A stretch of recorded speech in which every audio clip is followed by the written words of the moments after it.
इस समय मैं हूँ बिहार के दरभंगा में ज्योति शिखा मेडिटेशन सेंटर के पास लाइब्रेरी में।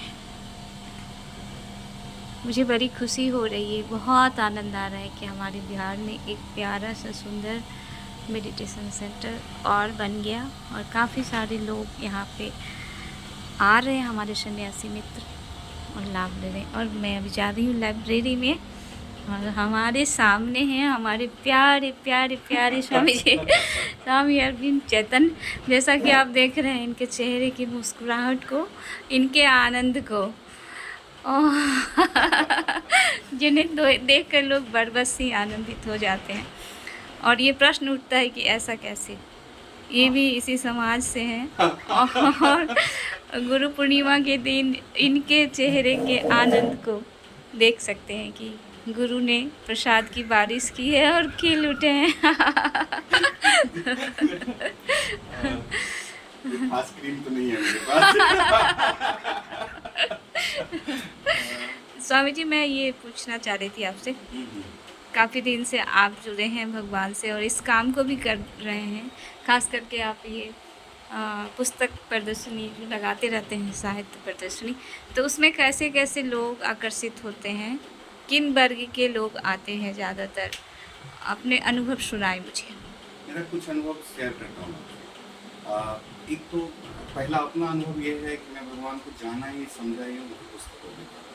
जो पहले पुस्तक पढ़ी, अमूमन सभी वो पुस्तक पढ़ते हैं, संभोग से समाधि की।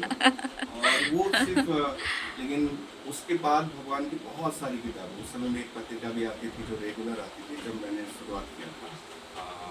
यस ओशो करके आता था, ओशो टाइम्स करके पहले आता था, बाद में उसको यस ओशो करके आने लगा। जी जी। तो भगवान की किताबों को तो समझ में आने लगा कि उसमें इसी तरह से हमारा जुड़ाव हो। दूसरा जो पुस्तक प्रदर्शनी का अनुभव है मेरा, वो कुछ इस तरह का है कि लोग बहुत युवा जो है ना एकदम, और खासकर जो भी सोशल मीडिया चला है, रील में भगवान के छोटे छोटे कोट्स आते हैं, उसके कारण बहुत लोगों में जो है भगवान को पढ़ने का हाँ, एक ललक पैदा हुआ। हाँ। बहुत है। तो अभी 2 साल 3 साल से मैं पुस्तक प्रदर्शनी का काम कर रहा हूँ पटना में। मेरा अनुभव है कि हर एक तरह के व्यक्ति हैं, मतलब साधक के तौर पे जुड़ने के लिए, कोई बहुत इंटेलिजेंट वर्ग से जुड़े हैं तो उनको तर्क से जुड़ने के लिए, कुछ लोग राजनीतिक है तो राजनीति में भगवान क्या सब करना है उससे जुड़ने के लिए, कुछ लोग भक्ति हृदय है तो कबीर पे क्या बोले, मीरा पे क्या बोले, नानक पे क्या बोले, उसको समझने के लिए। कोई आते हैं तो गीता में है, क्योंकि हमारा हिंदू धर्म है ना, तो वो काफ़ी व्यापक है। तो गीता दर्शन में भगवान का ने अपने रूप से क्या बोला। मैं एक छोटा सा अनुभव शेयर करता हूँ। हमारे एक रजिस्ट्रार साहब हैं, भैया लगते हैं हमारे, वो 5 वॉल्यूम गीता दर्शन का लेके गए थे। तो वो जब आए पढ़ के तो हमको बोले कि इस नज़र से गीता को मैंने कभी समझा ही नहीं था। मतलब ओशो के नज़रिए को वो इतना सराहे, बोले कि सच में गीता अगर इस तरह का नज़रिया पैदा किया जा सकता है तो ओशो ने तो महानतम कार्य किया है गीता दर्शन पे काम करने में। जी जी। और कुछ और मैं एक सवाल और है मेरा, कि आप जो नए मित्र जुड़ते हैं, नए लोग जो आते हैं आपके पास, उनको सबसे पहले आप कौन सी पुस्तक भगवान का पढ़ने के लिए प्रेरित करेंगे?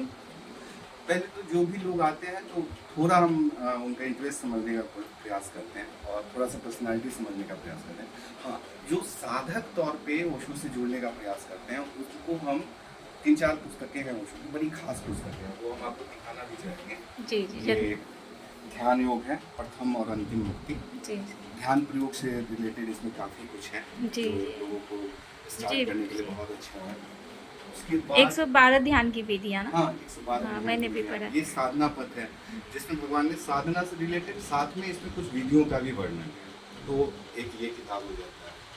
जो किताब मेरे हृदय के बहुत करीब है वो है मैं मृत्यु सिखाता हूँ। जो एक पुस्तक का चर्चा किया मैंने कि इस पुस्तक से शुरुआत हुई थी संभव से। दूसरी किताब जो मैंने पढ़ी थी वो यही किताब, और ये बड़ी खास किताब है क्योंकि, और ये उस समय बोला गया है भगवान का जिस समय भगवान खुद कैंप लेते थे, और जब भी कैंप लेने के बाद वो अंत में जो है ना वो अपने तरह से अपने भाषा में अपने शब्दों में जो है सो लोगों को ध्यान में ले जाने का कार्य करते थे। वो विधि के साथ ही इसमें आपको बहुत सारी चीजें मिलेगी, और इस किताब के नाम से डरना नहीं है किसी को।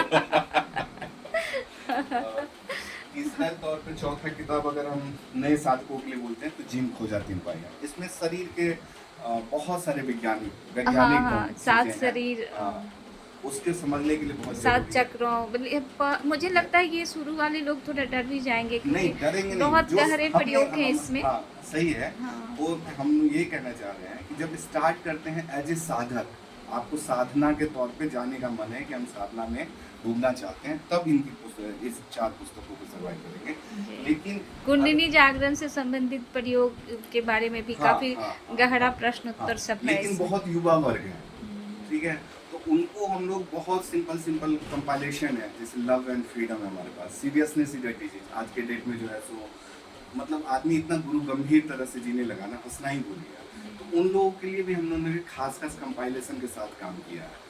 एक किताब है हमारे पास मन से मुक्ति मोक्ष है। तो वो जितनी भी किताबें का श्रृंखला है ना, वो आपको वो पर्सनालिटी पे डिपेंड करता है कि उनको हाथ में देना क्या है। जी तो जैसे और, लोग वैसा उनके हाथ और में यूथ किताब। के लिए क्या अभी शिक्षा में क्रांति एक हाँ, पुस्तक बहुत आई खास है। ओशो की किताब बहुत खास है, शिक्षा में क्रांति, और मुझे लगता है हर एक स्कूल के लाइब्रेरी में होना चाहिए, हर एक स्कूल के लाइब्रेरी। जी बिल्कुल जी, हर एक शिक्षक को तो पढ़ना ही चाहिए। एकदम एकदम। और मुझे लग रहा है कि शिक्षा जैसा है संसार में, जिस तरह से बच्चे को पढ़ाया जाता है, बच्चे बहुत तनाव में हो जाते हैं। बहुत बहुत और- सबसे मजेदार बात है, जब भगवान शिक्षा में क्रांति में हमको लगता है कि 80 के दशक में बोले, यानी 70 से 80 के दशक के बीच में बोले हैं, और इतने वैज्ञानिक ढंग से उन्होंने बताया है कि बच्चे को कैसे यानी आप कोऑर्डिनेट करें उसके साथ, कैसे उसको यानी उसका खिलावट हो सकता है। वो बहुत अचंभित करने वाली किताब है, और हर एक शिक्षक को भी पढ़ना चाहिए और हर एक बच्चे को भी पढ़ना चाहिए, दोनों के माध्यम को वो टच करता है। जबकि हमारा देश आध्यात्मिक देश रहा है और हम इसमें और थोड़ा हमारे करेक्शन कर देते हैं, तथा कथित आध्यात्मिक देश। बहुत खुशी हो रही है मुझे कि आप इस तरह से स्वयं को समर्पित किए हैं भगवान के चरणों में। नहीं, बड़ी समर्पित प्यारी और नहीं। मीठी बातें निकल रही है समय के आपसे। धन्यवाद, शुक्रिया। थैंक यू, बहुत